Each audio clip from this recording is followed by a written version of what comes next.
Buenos días. Buenos días. Buenos días. Buenos días. Buenos días. Buenos días. Luis Daniel, Alejandro, Buenos días. Alexis Torres, Agustín, Ramón Ramírez, Edgar, Katie, Larry, Edwin, Michel, Esaú, José Miguel, Omar Bigbay, María Elena, Jorge Alberto. Bueno, vamos a continuar con la teoría de la unidad 4, que recuerda lo que vimos en la sesión de la pasada, no la clase anterior, sino la sesión pasada de Meet. La diferencia entre la URL y la IRL. La URI. La URI.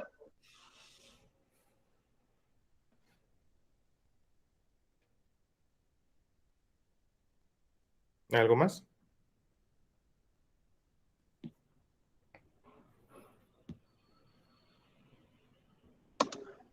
Pues según yo recuerdo, nada más, pues no, nada más nos hizo la pregunta ahí en el Face y después nos explicó así en las diapositivas, unos ejemplos así muy, muy simples pues de cada uno. Gracias a Dios que está grabado esto, porque si no, pues pareciera que nada más di esa pregunta y me retiré. Pues hablamos sobre la unidad. No, o sea, sí nos habló. Ajá, sí. Sí nos habló, pues, o sea, de parte de la unidad 4, pero, o sea, para hacer referencia a lo que fue de la URI y de la URL, pues sí, o sea, nos empezó a explicar aquí a detalle, pues, cada una de esas. Bueno, esa fue solamente una pregunta porque, pues, realmente vimos dónde se encuentran los content providers dentro de la arquitectura Android y qué son un content provider y cuáles son algunos de los content providers que se manejan dentro de lo que es nuestro plan de estudios. No se ven todos, les comenté que no se ven todos, y aquí tengo unos ejemplos de lo que es un content provider. Pregunto, quien me quiera responder, ¿qué es un content provider?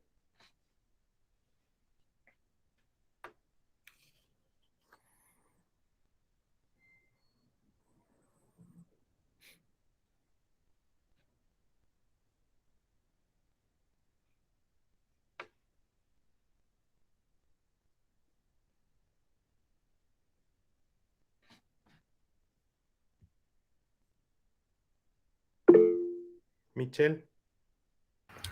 Bueno, a lo que recuerdo, la clase pasada nos había mencionado que eran como las tipos de aplicaciones que nos piden permisos para ya sea acceder a las galerías, a las llamadas.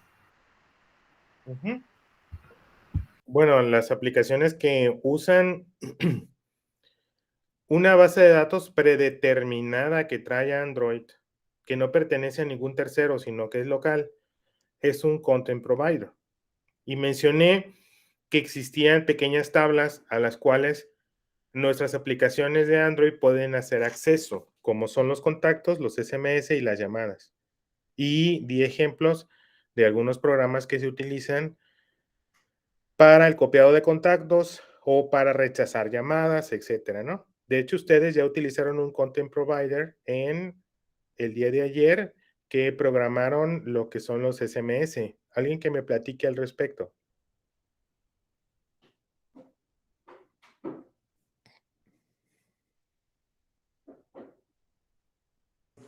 Podría ser la clase que hicimos para recibir los mensajes,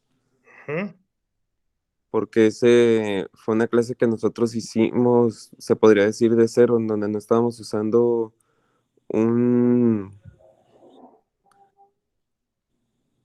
evento que ya estaba prediseñado por Android. Caray, sí está prediseñado.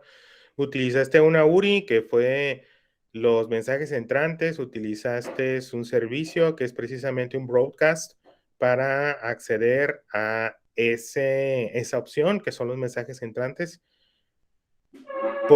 pudiste mandar un mensaje SMS, ¿no? Sí, pero a lo que iba más orientada mi respuesta es que no era como un método que ya estaba hecho como el override que pusimos para mandar los mensajes. En el otro tuvimos que hacer la clase completa y todo esto. Ah, bueno, sí, bueno, es la forma de programarlo, ¿no? Y por ahí me parece que inclusive te dice que ya está, una instrucción, ya no está actual, está depreciada, pero de todas maneras funciona. Bueno, entonces, qué bueno que no tuvieron ningún detalle con el código de ayer. Y vamos a ver qué otros hay, además de los que nada más vamos a utilizar nosotros aquí en el programa de la materia, nada más maneja las llamadas, los mensajes y los contactos. ¿Qué otros hay? Browser.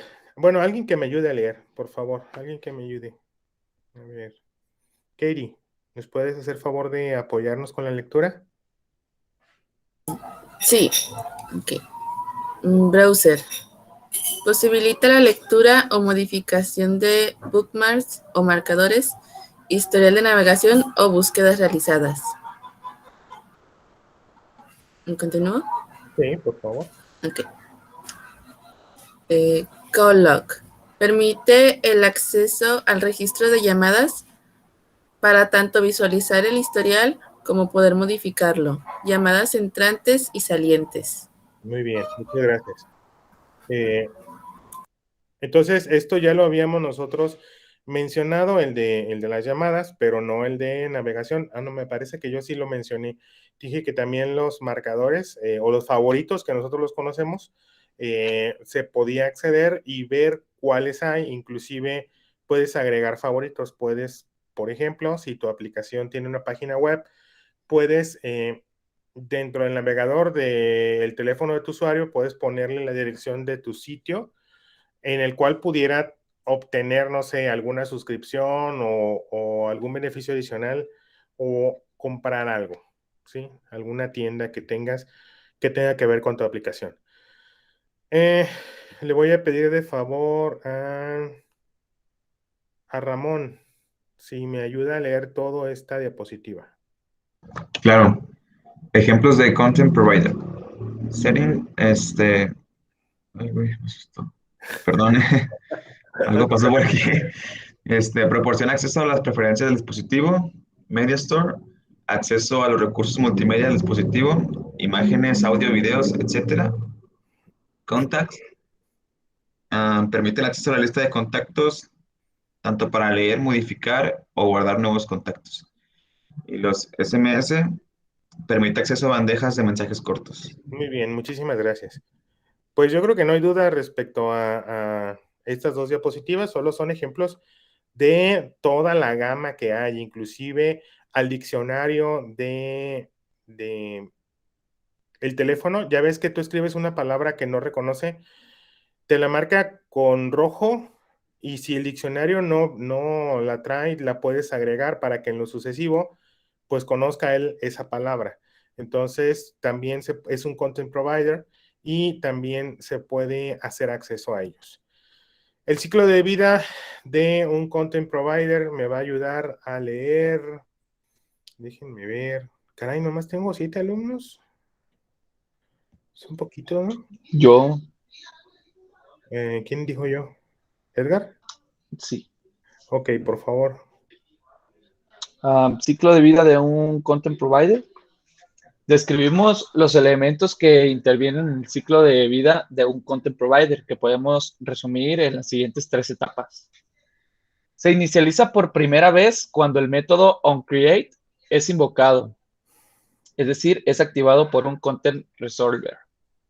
Este método trabaja en la UI tree o hilo principal de ejecución de la aplicación, por lo que no se recomienda realizar tareas costosas. Sirve principalmente para instanciar la base de datos utilizada en el content provider. Muy bien, muchas gracias. ¿Qué es un Content Resolver?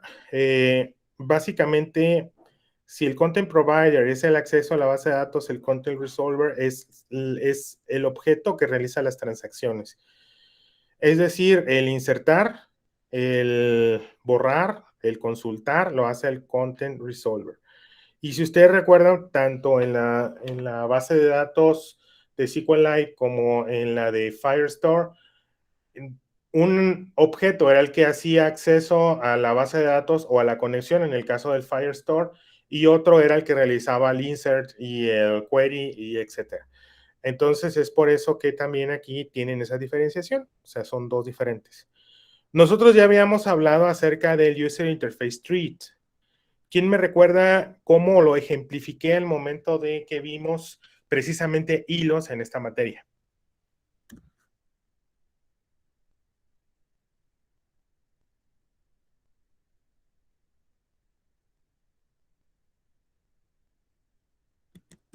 ¿Se acuerdan que hicimos un código con 3 botones de ciclo, timer e hilo?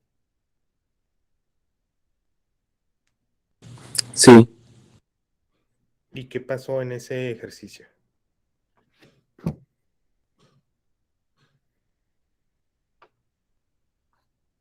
Eso era para nosotros poder estar refrescando la pantalla, ¿no? Es correcto, sí. El User Interface Treat es la interfaz que hace la actualización de la parte visual de la app. Entonces, si ustedes recuerdan, yo utilicé un triste ciclo for y trabé el User Interface Treat. Creo que no se acuerdan, tristemente no se acuerdan, y eso pasó hace, pues básicamente 2 unidades. Yo ya lo recordé ahorita. De hecho, la misma pregunta ya la había respondido, si no me equivoco, Mohamed Ali. En ese entonces él respondió eso. Nada más que ahorita no recordaba la palabra y ahorita que dijo lo de la interfaz, que la destrababa, por así decirlo, o sea, la refrescaba. Ya me acordé que sí era realmente eso. Para eso es para lo que servía. Sí. Y al momento de que tienes un objeto hilo que está separado, porque recordemos que un hilo es una aplicación por separado que se ejecuta a nivel de sistema operativo en Android. Entonces, no tienes permisos para modificar la interfaz principal y usas el User Interface para permitir que el hilo altere la interfaz de la app. Entonces, todo eso es un solo concepto, no son conceptos separados. Y aquí te dice lo que nosotros ya vivimos con ese inocente ciclo for. Que tengas cuidado con la instanciación de lo que viene siendo un content provider y lo hagas o en un timer o lo hagas en un hilo, porque traba. Mientras está haciendo acceso, va a trabar lo que es el user interface. Y es decir, la interfaz de usuario. Entonces, hay que ser cuidadosos con eso y tratarlos con mucho cuidado para evitar que el usuario crea que nuestra aplicación está trabada. Esaú, ¿me ayuda leyendo esta diapositiva? Claro que sí. Dice, ciclo de vida de un content provider. Una vez inicializado, se pueden realizar tareas de insertar, actualizar, borrar, consultar un sistema de almacenamiento. Y una vez modificados los datos, las acciones de apertura y cierre se realizarán de manera automática. Para realizar las tareas de lectura, será necesario mantener la conexión a los datos abiertos, supongo, para no recibir el contenido del recolector de basura. Por último, una vez la aplicación cliente que consume los datos del content provider no se encuentre en memoria, pasará a un estado de destrucción. Muy bien. Sí es abierta, porque la abierta se refiere a la conexión. O sea, debes mantener la conexión abierta para poder realizar las tareas, y a la vez, al momento de que las tareas son terminadas, pues debes de cerrarla. Por eso dice que se cierre, la apertura y cierre son automáticas para evitar que se pueda alterar la información, y aquí lo mencionan ellos como recolector de basura. Entonces, ¿quién hace el insertar, actualizar, borrar y consultar? Dijimos. ¿Cómo se llama la clase que hace eso?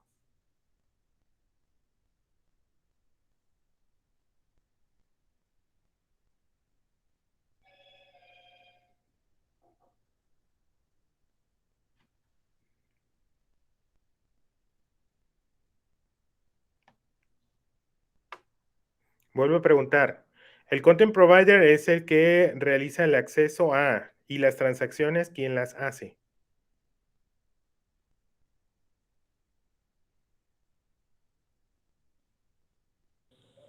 SQLite.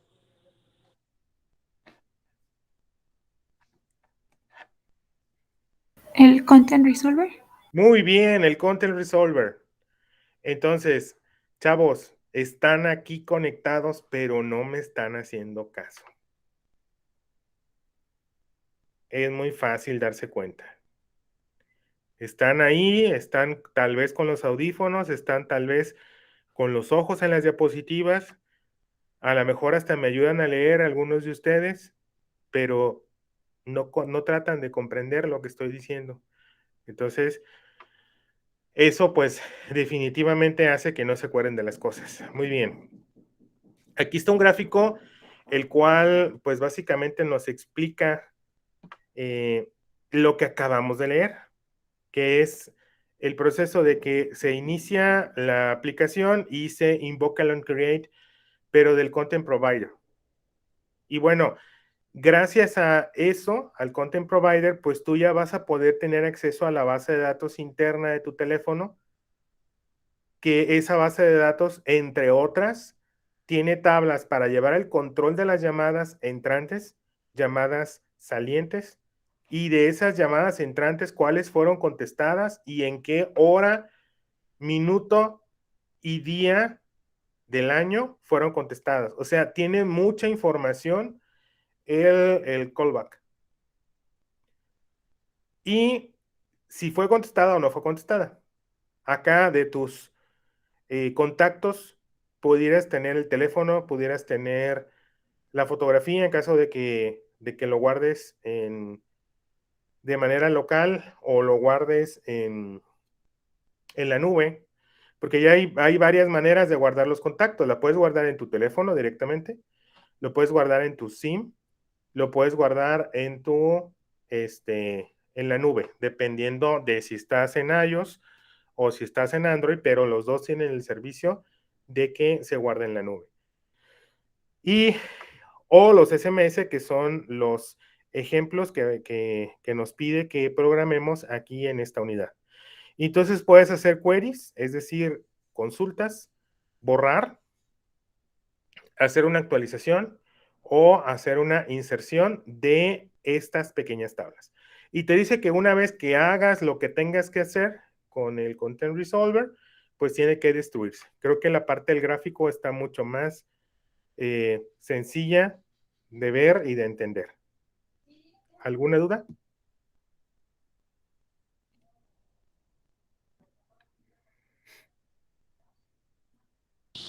No, profe. Todo bien. Muy bien.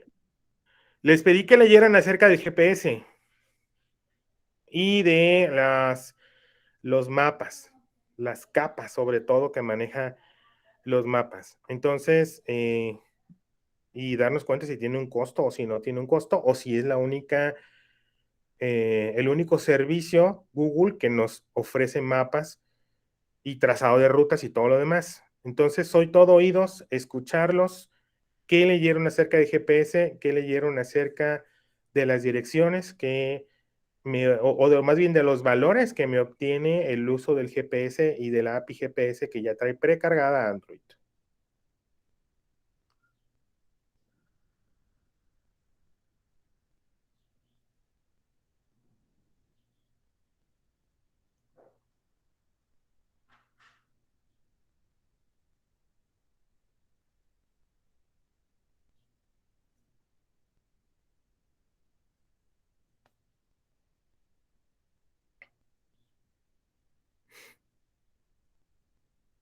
Bueno, yo sobre GPS lo que encontré es que era podemos decir como un sistema que nos daba como el posicionamiento de un punto, pero donde se utilizan satélites, receptores y también algoritmos para poder localizar la localización, y también nos puede dar o indicar la velocidad y las horas o el tiempo que se tarda para realizar, pueden ser viajes terrestres o aéreos.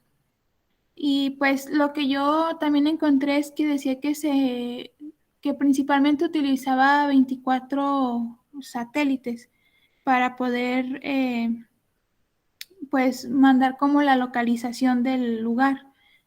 Y Google Maps pues es parecido, pero nos indicaba como un punto, una ubicación o la localización de un punto en específico que nosotros le indicamos. Muy bien. Gracias, Marilena. Alguien que me explique lo que son la geolocalización de un GPS, ¿qué valores te da? Lo que yo había investigado es que lo único que te da es la altitud y la latitud. Y con la misma API, los datos que te da fueron la última ubicación registrada y la ubicación a la que tengas acceso actualmente. Ujú. Latitud y longitud. Ah, longitud, perdón. Muy bien, gracias, porque dijiste exactamente la misma. Bueno, como veo que ustedes investigaron demasiado, voy a compartir esta pestaña y aquí nos dice, trae un globo terráqueo y nos indica a qué se refiere la longitud y a qué se refiere la latitud. La Tierra es como una cuadrícula. Evidentemente no es cuadrada la Tierra, a pesar de lo que dicen algunas teorías que es plana. La Tierra pues redonda y todo, pero trataron de encerrarla en cuadrículas, en cuadros, que evidentemente no son estrictamente cuadrados y que se generan a través de líneas en las que se dividió la Tierra. Y si no entendemos esto, no vamos a entender ni qué nos regresa dos números, sí, pero ¿qué significan esos números? Entonces, las líneas que están de este modo son la longitud y las que están de arriba hacia abajo son la latitud, según lo que nos explica este gráfico. Y entonces tenemos que el cruce entre latitud y longitud te genera un punto. Vamos a suponer que donde está mi cursor, ese es un punto. Y ese valor es único e irrepetible a nivel mundial. ¿Me expliqué? Sí, pues es que, como dice abajo, es el sistema de coordenadas que se está manejando. Por eso es que es único, supongo, ¿no? Sí. Entonces no es ni muy difícil de entender. Es por ello que, bueno, el número es grande, ¿eh? Sobre todo los decimales después del entero. Porque los decimales después del entero me dan ahora sí que la posición lo más exacta posible, que según lo que dicen algunas teorías son a 50 metros y otras dicen que el margen de error es a 3 metros, pero supongo que tiene que ver nada más con el GPS, lo que son 50 metros, y además mejora la coordenada con las antenas del celular. Entonces, eso es lo que vamos más o menos a ver en este momento, de cómo funciona el GPS a nivel de GPS, no el API que nos proporciona Android, y cómo es que podemos trazarlo a través de mapas. Ahora, en esa coordenada en específico de la Tierra, por ejemplo, tu casa, la mía, la de María Elena, todos ellos están en una coordenada única, pero no en una sola, sino en un conjunto de coordenadas, en un conjunto de puntos que juntos forman el área de lo que es el terreno. Lo que hizo Google con sus mapas es que esa área de puntos les puso una dirección que evidentemente investigó. Y entonces de repente vemos que está el cochecito, la camioneta de Maps, está tomando fotografías para hacer lo que llaman en español el callejero, que es Google Street. ¿Han visto esa camioneta por aquí por Tepic? ¿O por Nayarit, en algún lado? Que lo haya- Sí, sí la hemos visto. De hecho, también me tocó ver un video de un youtuber Ujú. que va a trabajar, no recuerdo la verdad si es en Estados Unidos, quiero pensar que sí, no recuerdo bien el video, pero no utilizaba una camioneta, prácticamente trabajabas para la empresa de Google y utilizabas como una especie de mochila y esa mochila tenía así hacia arriba una, pues como una valla, como una tipo, un soporte que detenía o que detiene más bien la cámara que está como a 360 grados, algo así. Y tu chamba es, pues, no sé, te dan una ruta que tienes que recorrer tú al día y pues irte a caminar con eso. Sí. Y con eso ellos obtienen la información. Entonces, no fue que mediante un cálculo o un algoritmo ellos determinaron que en tu dirección de la calle, colonia, código postal, número de casa, pertenece a esa coordenada a nivel mundial. Y que en otras coordenadas a nivel mundial no hay nada. Y que a través de lo que es una de las capas de Maps, tú puedes ver qué lugares cercanos están donde te encuentras posicionado. Bueno, ¿quién me ayuda a leer?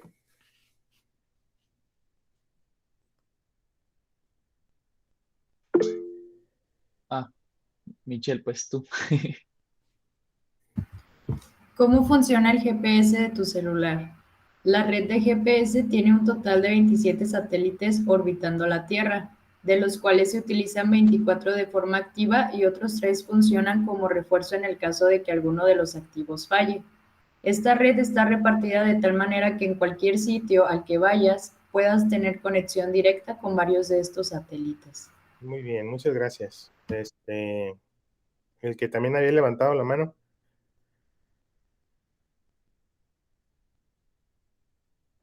No sé si fue Edgar o quién. Pues yo prendí el micrófono, pero nomás vi. Ah, ok. Sí, es que yo estaba en Bueno, las diapositivas. Dale, por favor. ¿cómo funciona el GPS de tu celular? Y aquí es donde entra en acción el receptor GPS de tu celular, que se conecta con al menos 3 de los satélites que hay cerca de ti. Utiliza datos como el dónde estás en relación con estos satélites y la distancia de cada uno de ellos respecto a tu posición para calcular la posición en el mapa en el que te encuentres. Muy bien. Déjenme cambiarme a la de pestaña. El punto es que o los veo o cambio de pestaña, ¿eh? Síguele, Edgar, por favor. Aunque con 3 satélites es suficiente para triangular tu posición en un mapa, también suele utilizarse la señal de un cuarto para determinar tu altitud. Bueno, entonces ya supimos que se requieren 3 para poder triangular tu ubicación a nivel global, a nivel mundial, digámoslo así, y un cuarto para poder determinar la altitud. No es lo mismo que yo esté aquí en San Blas, a que yo esté en los Altos de Jalisco, a que yo esté... Es decir, tiene una coordenada en específico, pero también tiene que ver con la altitud. Ramón. Sí, de hecho, esos 3 satélites, bueno, no estoy seguro si es la técnica que usan que se llama trilateración, que el GPS lo utiliza para, bueno, la trilateración es un modelo matemático. Quiero pensar que son esos 3 satélites en donde pues determina la posición del objeto utilizando geometría de triángulos. Es decir, que de ahí la famosa triangulación para el momento de hacer una posición. Quiero pensar que a eso se refiere con los 3 satélites que son suficientes, ¿no? Correcto. Y bueno, entonces, esa es la manera como determinan, pero hay un pequeño detalle, el uso de la batería. Aquí está de manera gráfica el uso de los 3 satélites más este cuarto, que lo que hace es que te determina tu altitud. Entonces, el comunicar no es una gran transacción de datos. Realmente es una transacción muy simple lo que se hace, pero la comunicación satelital pues definitivamente gasta más batería que tener tu celular prendido. Entonces, el uso constante de ello es lo que va a hacer un tiempo muy corto de vida de tu batería, y es por eso que, como comentó Mao, me parece que dice que la API te regresa la última consulta del GPS que tuviste, porque no se está haciendo todo el tiempo. No es como respirar, sino que básicamente es cuando se requiere hacer la consulta, principalmente. ¿Qué es lo que se hace para poder tener una precisión y una constancia? Bueno, se utiliza un sistema que se llama AGPS, que esto lo hacen a nivel de servidor, y ahorita vamos a ver a nivel de servidor y a nivel de antenas, de tus antenas de células que están aquí. Entonces, a base de las antenas de tu compañía, es como puedes ver que el cochecito de Uber va avanzando entre las calles, porque, caray, se gastaría la pila prácticamente, pues en, no sé, un cuarto de tiempo del que normalmente se la gasta el estar haciendo acceso al GPS real. ¿Me expliqué? Sí, pues prácticamente para estar intercambiando los datos, ¿no? Vaya en tiempo real. Sí, en tiempo real exactamente se utiliza una triangulación que tiene que ver con las antenas y un cálculo que tiene que ver con ello. Muy bien. Es tipo cuando también, bueno, me ha pasado, si estoy, por ejemplo, en algún lugar que no hay señal, el dispositivo lo que hace es que todo el rato está trabajando esa parte de querer buscar señal y buscar señal, y de cierta forma el teléfono se empieza a descargar muy rápido porque pues no encuentra, ¿no? Está como que ahí forzándose a querer tener, pues. Así es. Sí, si también tienes una señal muy baja, tienes una antena muy lejana, pues le cuesta más. Y es como ir en una bicicleta. ¿Cómo te cansas? ¿Cuando vas en la bajada o cuando vas en la subida? En una colina. O sea, definitivamente pedalear la bicicleta en subir la colina te vas a cansar más y vas a perder más energía. Agustín,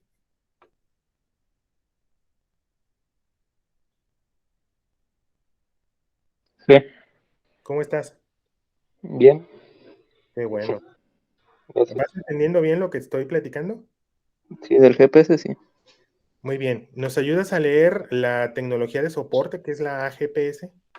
Sí, tecnología GPS. Sin embargo, los receptores de GPS del móvil utilizan bastante batería y necesitan tener una conexión clara con los satélites para evitar obstrucciones y ahorro de batería sin tener que estar comunicándose con las torres. Ah, Entra en acción otra tecnología que sirve de apoyo, llamada AGPS o Assistant Global Positioning System. Muy bien.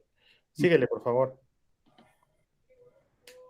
El AGPS le añade a tu móvil una fuente adicional de datos de posicionamiento para ayudarle a triangular la geoposición. Lo hace conectándose a las torres de telefonía, pudiendo incluso utilizar 3 de ellas para triangular tu posición. La precisión de esta tecnología dependerá de la fuerza con la que lleguen las señales de la torre a tu móvil, pero por lo general puede ser suficiente para poder posicionarte. Bien. Entonces, gracias, Agustín. Ya se entiende un poquito más aquí el proceso, ¿verdad? Tienes dos maneras de que tu celular determine tu latitud y longitud. A través de la conexión con GPS o a través de que realmente te estás comunicando con el satélite o con el AGPS, que serían las antenas con las que estás amarrado a la señal de tu celular.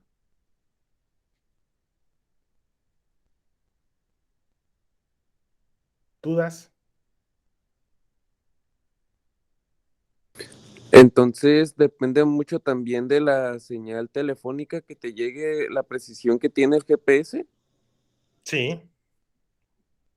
Pero es una mezcla de ambos, ¿eh?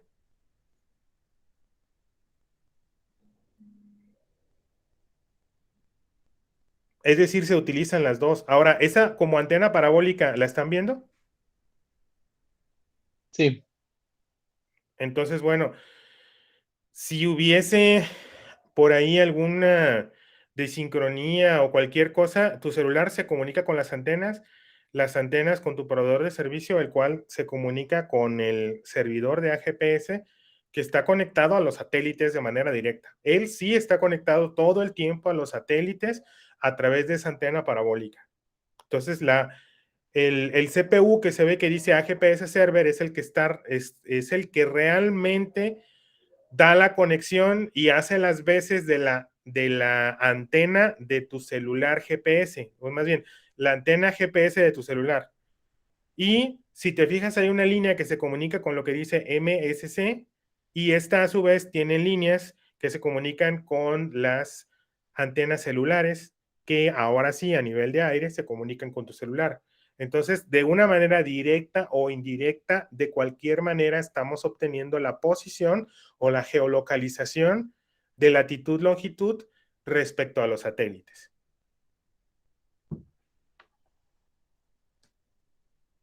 ¿Quedó claro cómo funciona el AGPS?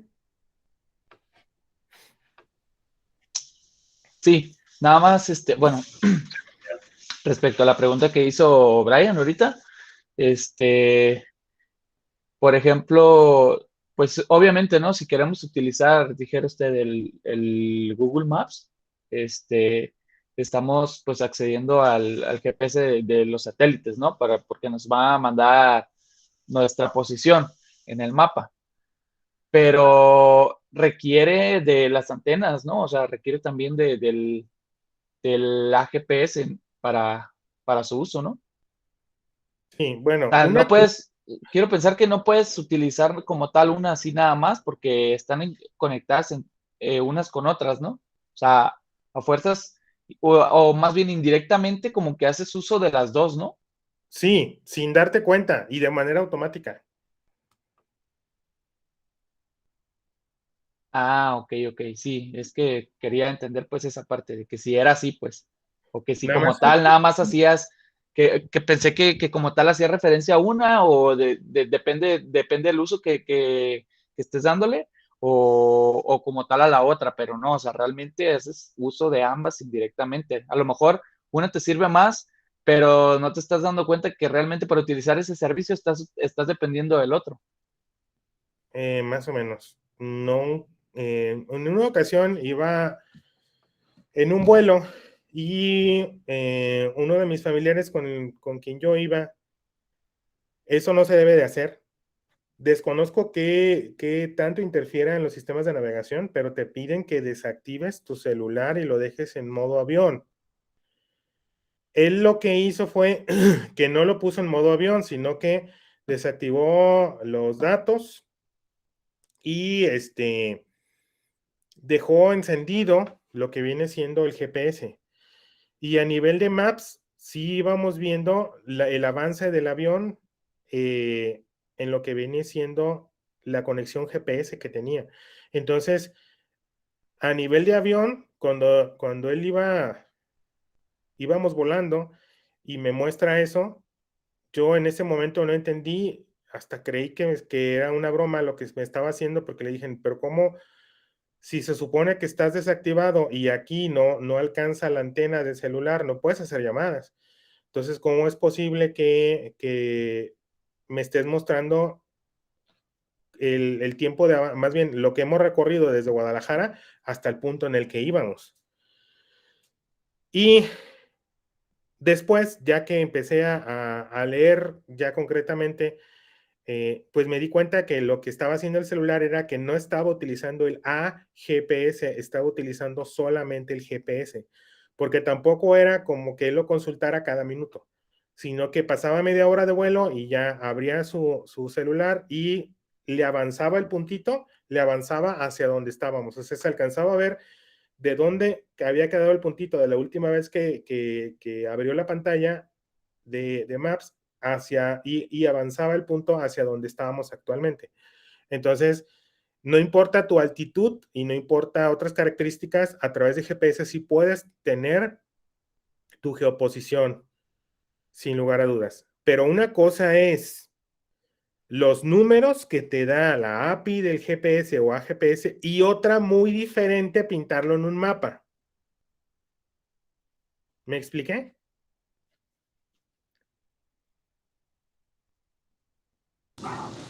Sí. Algunos pueden creer que si yo les digo, vamos a programar para obtener latitud, longitud, creen que les va a aparecer un mapa en tu pantalla. No, no te va a aparecer un mapa en la pantalla. Una cosa es la localización que tú estás obteniendo, que solo son 2 valores, y otra muy diferente, utilizar el API de Google Maps. Son cosas separadas, que casi siempre se utilizan juntas, eso es verdad. Casi siempre se utilizan juntas, pero no necesariamente se programan juntas. Es decir, programas una cosa y programas otra por separado y tienes que aprender una cosa y tienes que aprender la otra para poder juntarlas y hacer algo como lo que la interfaz que te aparece en Uber cuando el cochecito se va acercando contigo, o el Didi Food te está mostrando la motito donde va el repartidor que lleva lo que tú pediste. Entonces, inclusive, no solamente existe la API de Maps de Google, hay otras compañías que te ofrecen mapas, algunas con mucho detalle, con muchas capas, y otras con mucho menos capas, y nada más te trazan lo que viene siendo la imagen del mapa, pero no te lo dan a nivel satélite, y no te lo dan a nivel caminero, y no te lo dan con trazado de rutas, o te cobran diferentes precios dependiendo de qué servicios del Maps o de los mapas deseas usar.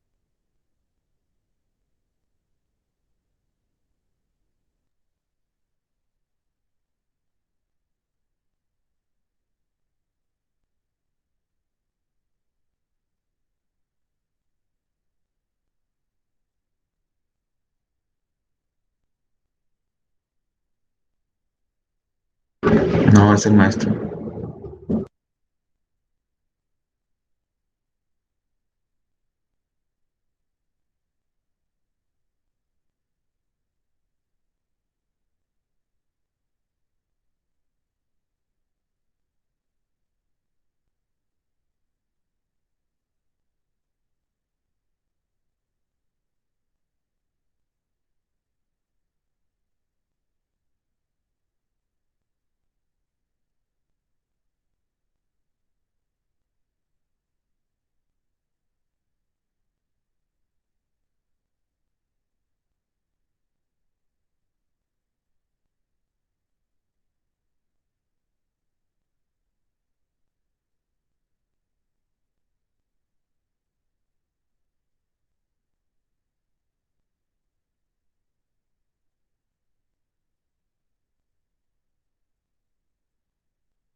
Gracias, Megaret.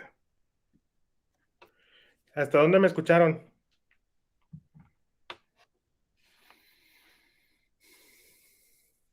Que yo recuerdo se quedó hablando de que había unos que ofrecían el modo satélite, otros de tránsito y cosas así.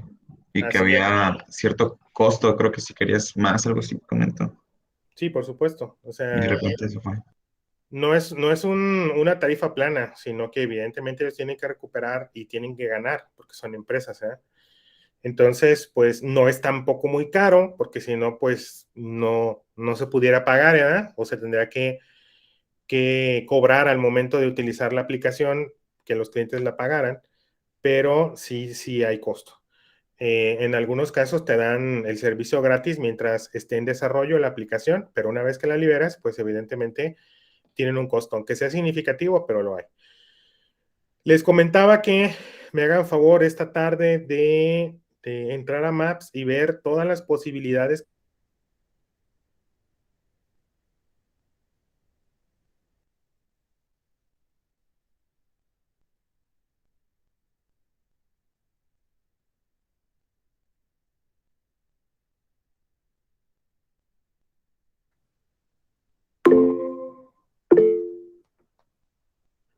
¿Saben qué? Mejor ya vámonos porque esta cosa nomás no quiere.